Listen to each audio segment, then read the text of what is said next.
Pour la poursuite du débat, je cède maintenant la parole à M. le député des Chutes-de-la-Chaudière pour son intervention. À vous, M. le député. Merci, M. le Président. À mon tour de prendre la parole sur le dernier budget présenté par le ministre des Finances. M. le Président, je siège ici vendredi, ça va faire 14 ans que je suis ici. Je n'ai pas le privilège que vous avez, mais déjà 14 ans, j'ai vu plusieurs budgets. Et j'ai entendu souvent aussi les citoyens nous parler de cynisme, parler de... On sait bien, lorsque un gouvernement est élu, on coupe dans les dépenses, on désinvestit pour les services de l'État. Et après ça, ben là, l'année précédant l'élection, ben là, c'est Noël pour tout le monde, en tout cas. Mais, M. le Président, vous savez que je ne suis pas très, très partisan dans mes propos.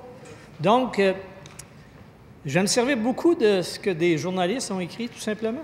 Tout simplement. Donc, on ne pourra pas indiquer que c'est par partisanerie que je tiens ces propos. En partant, M. le Président, au moins deux bonnes choses dans le budget. Trois même. Le programme Rénov'Vert, je pense que c'est un bon programme. C'est un programme qui permet de donner de l'entrain à l'industrie de la construction et de la rénovation. C'est un programme qui permet des économies d'énergie. Et il y a aussi le fameux problème pour les fosses septiques que les gens doivent renouveler de plus en plus, et c'est des coûts majeurs.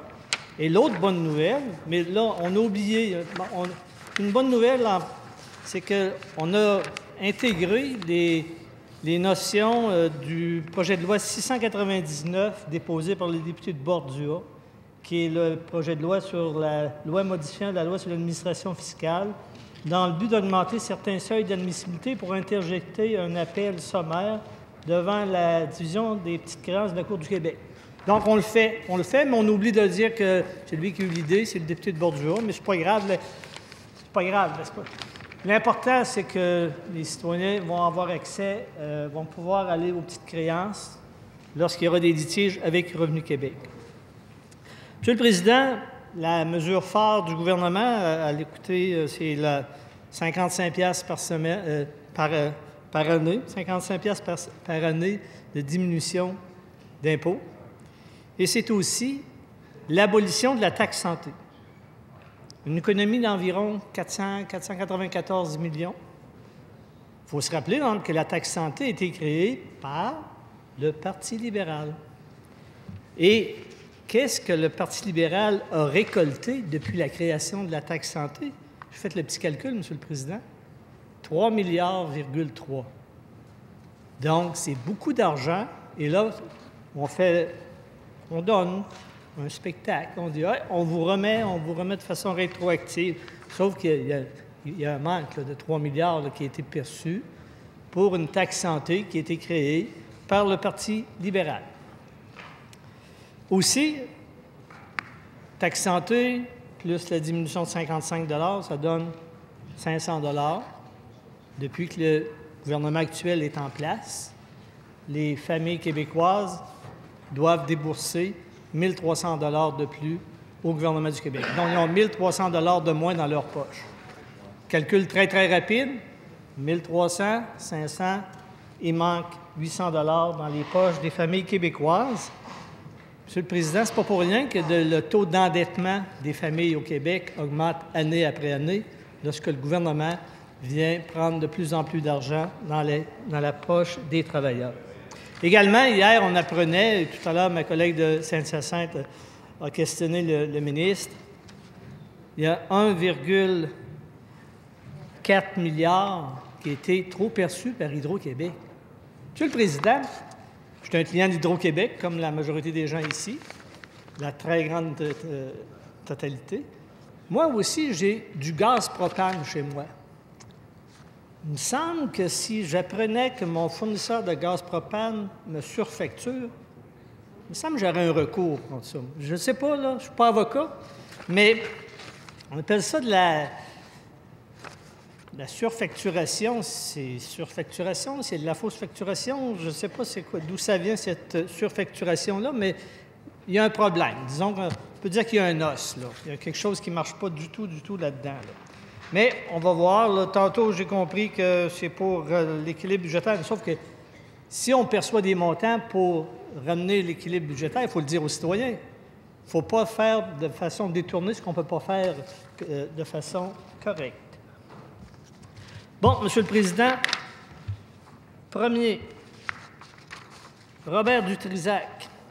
Le titre, je ne le prendrai pas parce qu'il est anti-parlementaire, puis je ne veux pas transgresser, mais il dit tout simplement, dans son discours du budget, le ministre des Finances s'est réjoui de la création de 90 800 emplois au Québec en 2016.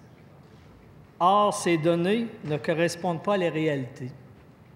En 3 ans, il s'est donc créé 62 400 emplois au Québec.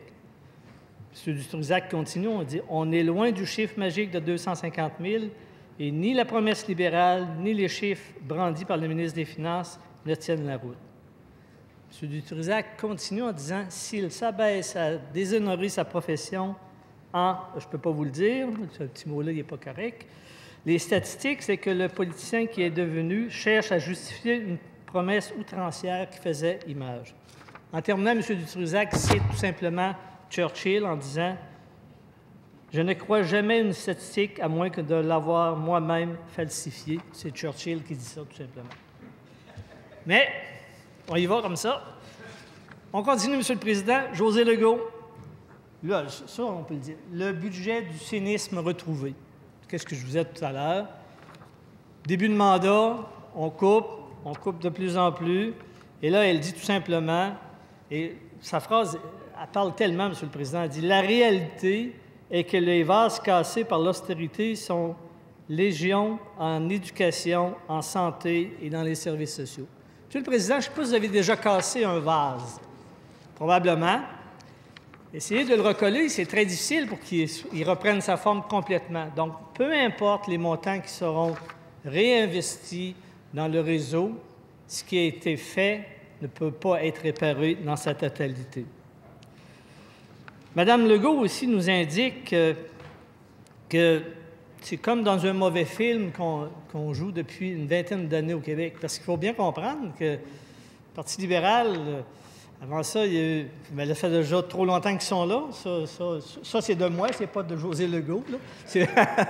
Mais, sauf qu'avant ça, il y avait le Parti québécois aussi. Là. Puis ça fait 40 ans que les services se détériorent. Les impôts, on en paie de plus en plus. Donc, si je reviens à mes journalistes, à mes amis journalistes, Brigitte Breton, de gratteux à généreux. Ah! Donc, elle nous dit tout simplement, si plusieurs convenaient que les finances publiques devaient être équilibrées, plusieurs ont critiqué les choix. Le gouvernement a pigé 1 500 $ dans la poche des familles et on leur retourne 500 $. Des économistes parlent plus élégamment de l'approche « stop and go », qu'ils jugent contraire aux bons principes de gestion. On coupe, on économise, et après, on recommence à dépenser et on annonce de bonnes nouvelles avant les prochaines élections. Mais là, M. le Président, Mme Breton cite la protectrice du citoyen, qui dit « Des personnes vulnérables ont écopé de la rigueur budgétaire », a d'ailleurs conclu la protectrice du citoyen. C'est très, très, très grave, ça, M. le Président, que la protectrice du citoyen nous indique que, oui, les gens ont souffert, même si le gouvernement actuel dit « Non, non, il s'est rien, on n'a pas coupé dans les services », selon moi, je partage le point de vue de Mme Breton. Je vais aller un peu plus rapidement, parce que je sais que mon collègue de Blainville veut vous entretenir. Aussi, nouveauté cette année, je lisais ce matin en retard la Presse Plus. Petites mesures, gros chiffres. Oui, parce qu'on a pris des petites mesures, puis on met des gros chiffres sur 5 ans. C'est une nouveauté. C'est une nouveauté du ministre, tout simplement. Michel David, l'autoroute des élections. Donc, même principe.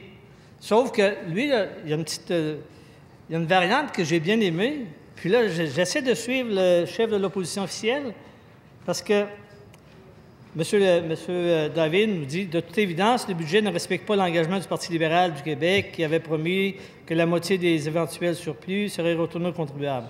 Le chef de l'opposition officielle ne cesse de répéter que tout l'argent disponible devra être réinvesti dans les services plutôt que dans la baisse d'impôts.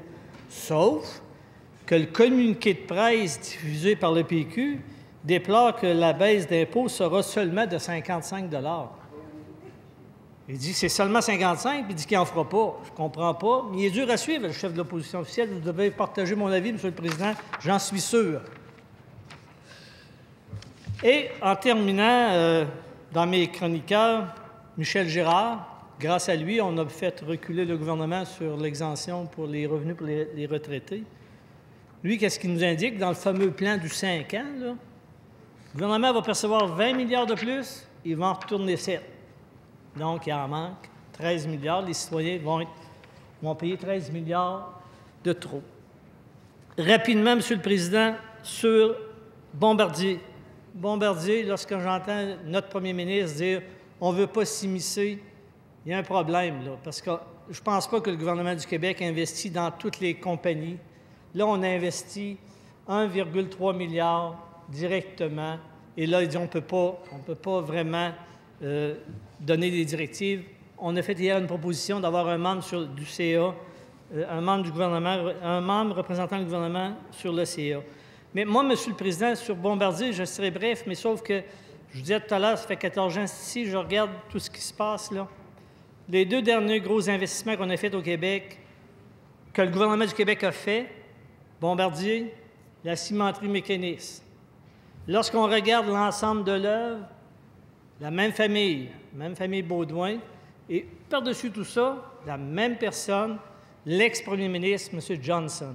Je tiens à préciser parce que lorsque des fois, on invoque le nom de M. Johnson, certains de mes collègues libéraux disent « Hey, c'est un premier ministre. » Oui, c'est un premier ministre, mais rappelez-vous que c'est un premier ministre désigné. Il n'a jamais été choisi par la population. Il y a quand même une différence à faire. Donc, M. le Président, là, j'aimerais que je termine rapidement. La semaine dernière, la députée de Chauveau nous a indiqué, j'ai écouté avec beaucoup d'attention son intervention, elle disait « On peut se promener la tête haute au Québec. » Monsieur le Président, est-ce qu'on peut se promener la tête haute au Québec lorsqu'on est les premiers pour le décrochage scolaire, le premier pour le décrochage scolaire chez les garçons, le plus long temps d'attente dans les urgences, le premier pour les coûts d'infrastructure, ça veut dire que ça nous coûte plus cher qu'ailleurs, le premier pour le fardeau fiscal des particuliers, le premier pour les fardeaux fiscaux des entreprises. Monsieur le Président, il est temps qu'on change le bipartisme, parce que je vous disais tout à l'heure, depuis 40 ans, on s'échange la balle, et il y a une seule alternative pour vraiment changer le Québec, et c'est la coalition Avenir Québec. Merci, Monsieur le Président. Oui, merci. Alors, je vous remercie, Monsieur le député, de votre intervention sur la discussion du budget.